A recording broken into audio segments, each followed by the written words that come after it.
We now learn about the trapezoidal rule for estimating definite integrals. As you can see in the upper right hand corner of the screen here, I've already written the formula for the trapezoidal rule, and the goal in this video is for you to walk away having a good, solid understanding of why this is the formula and how it actually works. And so for that, I've come up with the example that you can see on the left-hand side of the screen, where we have a function, f of x, which is negative x squared plus 6x, and for which I've made a sketch of its curve right here. And put simply, our goal here is to see how we can use the trapezoidal rule to estimate the definite integral that I've boxed in yellow here. That is, the definite integral from 1 to 5 of f of x. Okay, now we've already seen that definite integrals like the one we have here can be interpreted graphically as area enclosed by the curve and the x-axis. And so the whole idea behind the trapezoidal rule is to estimate the area between the curve and the x-axis using trapeziums. And here's the whole idea. Given the setup we have here, before using the trapezoidal rule, the first thing we would have to do, and in fact I could even call this step 1, is to decide on how many trapeziums we're going to use to estimate the area under the curve. In other words, how many trapeziums we're going to use to estimate this definite integral. And I'll say it right away, the more we use, the more accurate our estimate becomes. But for the sake of this video, I'll go ahead and say that we'll use 4 trapeziums. And the number that we use is called n, so I'll go ahead and say that n is equal to 4.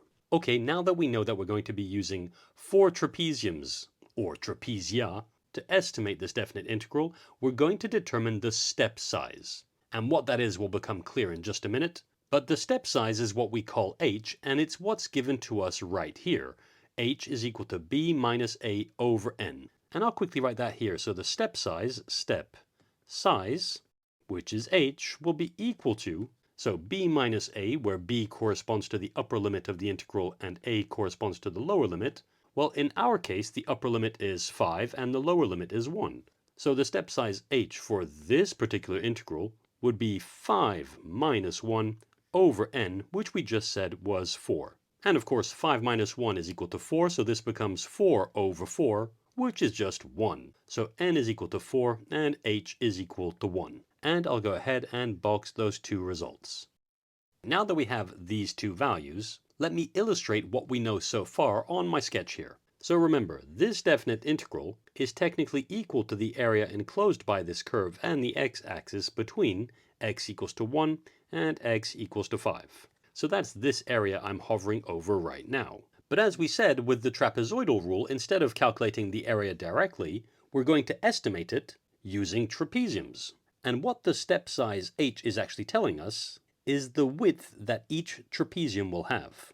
And we call it step size because starting from the lower limit of the integral, so starting from 1 on the x-axis, if we think of this blue line as the left-hand side of the first trapezium, then to get to the right-hand side of that trapezium, we need to make a step equal to h, so in this case, equal to 1. Indeed, h equals to 1. And so with this step size in mind, I'll go ahead and draw all the new sides of the various trapeziums that we'll have. Something looking like this. And so let me try and illustrate that between, say, x equals to 2 and 3. That distance there, that's h, which equals to 1.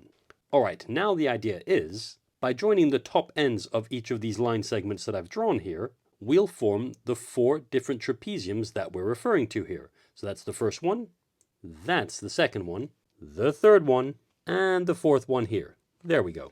Alright, so the sum of the areas of these 4 trapeziums are what we're going to be using as our estimate for the definite integral we have here. And to make sure that we make the connection between that and the formula we have here, I need to label the sides of each of these trapezia. And so in fact, let me zoom in to do that. I'll do that like this. So this first vertical side here, I'll go ahead and call y sub 0. The next one will be y sub 1, y sub 2, y sub 3, and y sub 4. Okay, worth remembering, the first height we have here is always referred to as y sub 0, and the last height we have here, well, its subscript, so this time 4, tells us how many trapezia we're actually using here, which remember in this case is 4. Alright, now that we've labeled the sides, let me show you how we would actually calculate the area for one of these trapeziums. And I'll take this one here. I could have taken any, but I'll select the first one. And I'll do that on the side here. Let me quickly zoom back out. So let's see if I quickly make a copy of that first trapezium so it looks something like this, where the height on the left-hand side is y sub 0, and on the right-hand side it's y sub 1. So let's see, that's y sub 0, that's y sub 1, and the width or base of this trapezium is h, that's the step size. And in fact, I'll give this trapezium a name. I'll call this a sub 1, as in area 1. Alright, well the area of a trapezium is equal to its base times the average of the two heights we have. In other words, the area a sub 1 here is going to be equal to h times the average of y sub 0 and y sub 1. So that's going to be, in parentheses, y sub 0 plus y sub 1 over 2. And for the sake of being consistent with the formula that we'll end up with up here, rather than writing y0 plus y1 over 2, I'll just bring a 1/2 to the front of this entire product. Here's what I mean. I'll go ahead and say that a sub 1 is equal to 1/2 of h times y0 plus y1. There we go. And in fact, I could even box that, couldn't I? Okay, so that's the area of this first trapezium. So that's A1 that we have here.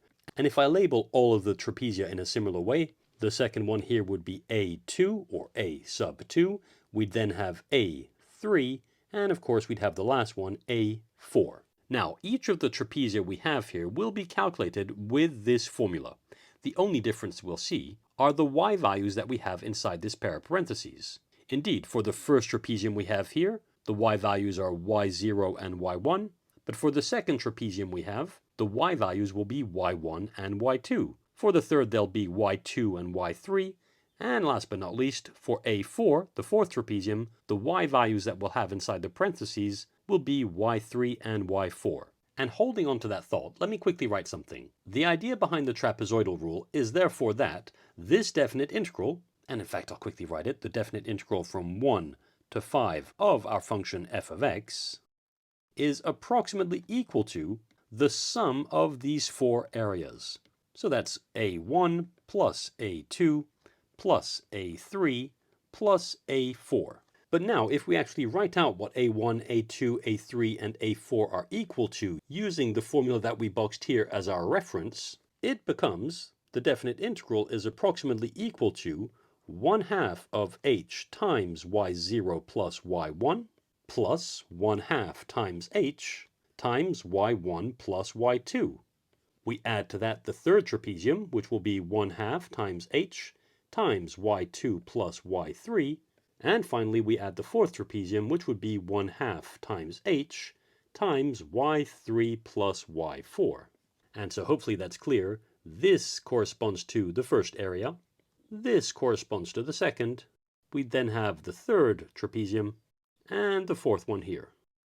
Now, hopefully you can appreciate that all four of the terms we have here have a common factor of 1/2 of h at the front of them. So we can rewrite all of this by placing 1/2 of h as a factor to it all, and I'll open up a big pair of parentheses like so. And inside of that big pair of parentheses, all we have to write is all of the sums of the y values we see here. And so I'll do that in detail here. So initially I'll write them in parentheses so everything's clear. So that's y0 plus y1, that's for area 1, plus y1 plus y2, that's for area 2, plus y2 plus y3, which is for area 3, and of course plus y3 plus y4, that's for the last trapezium A4. And now carrying on with all of this, we can get rid of all these little parentheses here. And we can just state that this is approximately equal to 1/2 of h times the sum of all the y values. So y0 plus y1 plus y1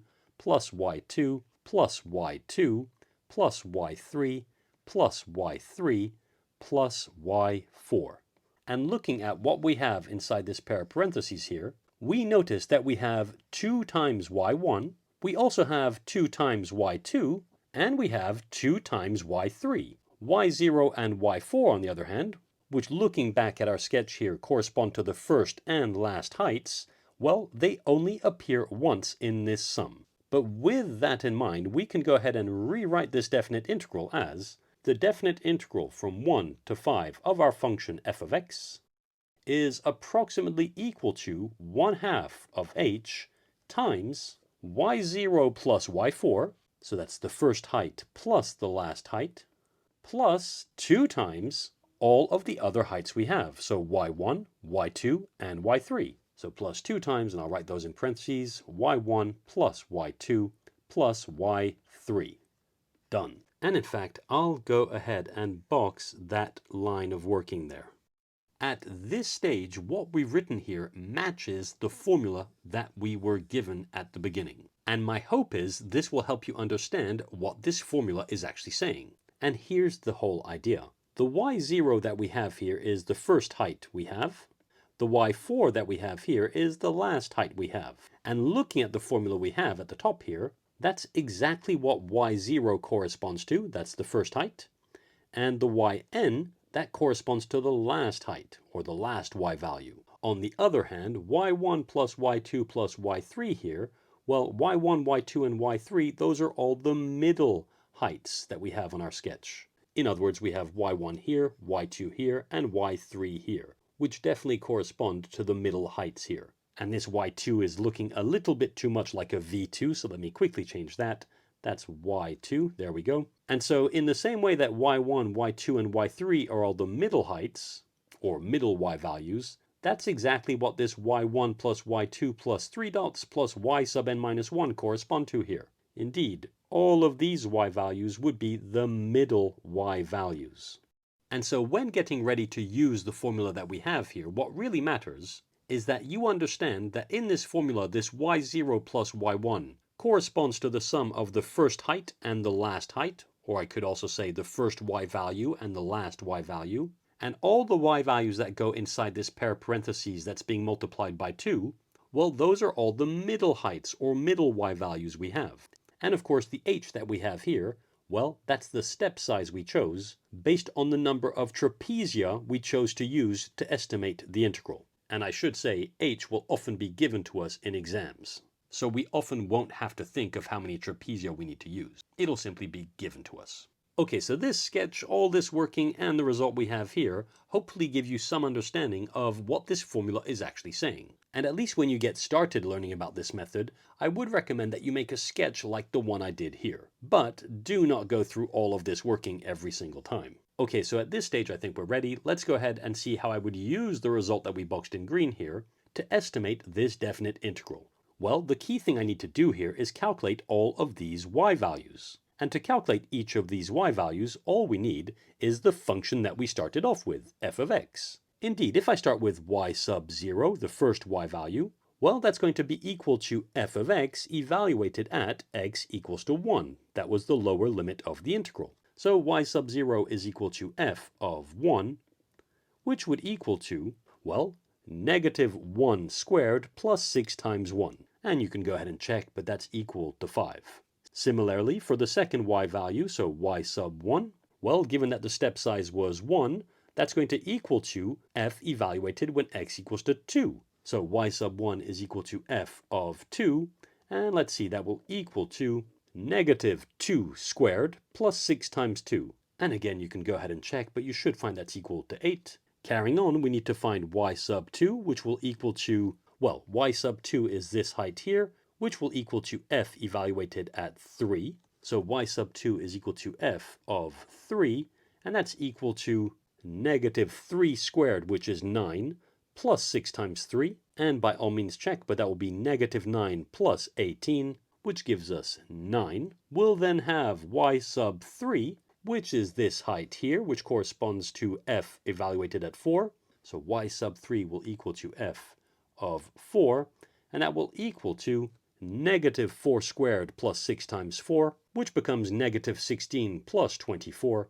which is 8 again. And finally, the last height we have here, y sub 4, well, that will equal to f evaluated when x equals to 5. So y sub 4 equals to f of 5, and do check, but that's equal to negative 5 squared, which is negative 25, plus 6 times 5, which is 30, so that's negative 25 plus 30, which gives us 5. All right, we now have all of the heights of the trapezia that we have to estimate the integral. And so now that we have these values, we're ready to use this formula.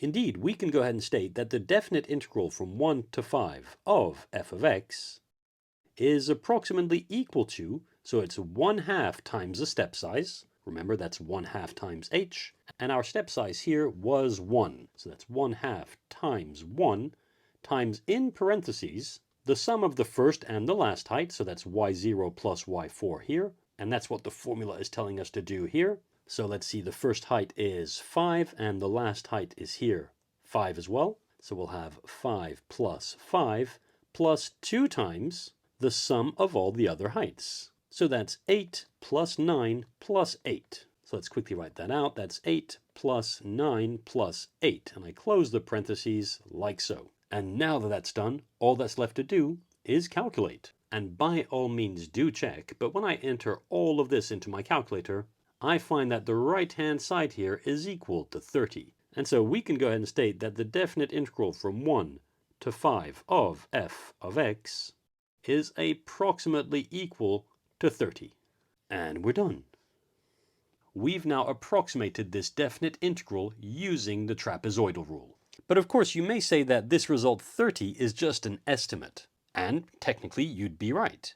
Indeed, the actual value of this definite integral is 92/3. And in fact, I'll write it here, the actual value, and I'll just say actual, 2 dots, is 92/3, or 92/3.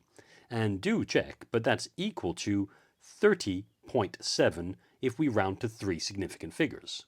But now I'm sure you can appreciate that here we only used 4 trapezia to estimate this definite integral, and 30, well, that's definitely not far off from 30.7. But if we wanted to make our result here more accurate, then all we would have to do is increase the number of trapezia that we actually use. For instance, instead of choosing to use 4 trapezia, well, we could choose to use 8, in which case the step size h would be 0.5 instead of 1, and instead of having to calculate 5 y values, we'd have to calculate 9, so there would be 7 middle y values inside our formula here, and the result we'd get would definitely be closer to 30.7. Or if we have a computer and a spreadsheet, we could push it way further. For instance, we could choose to use 100 trapezia, in which case the estimate we'd be making would get ridiculously close to 30.7. In fact, the trapezoidal rule is what is programmed in most of our calculators to calculate definite integrals. And the way our calculator gives us an accurate answer is simply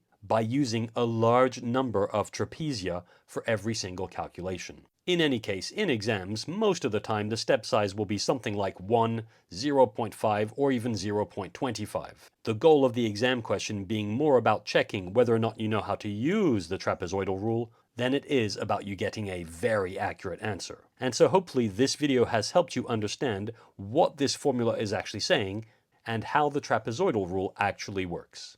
And there we go. That's it for this tutorial.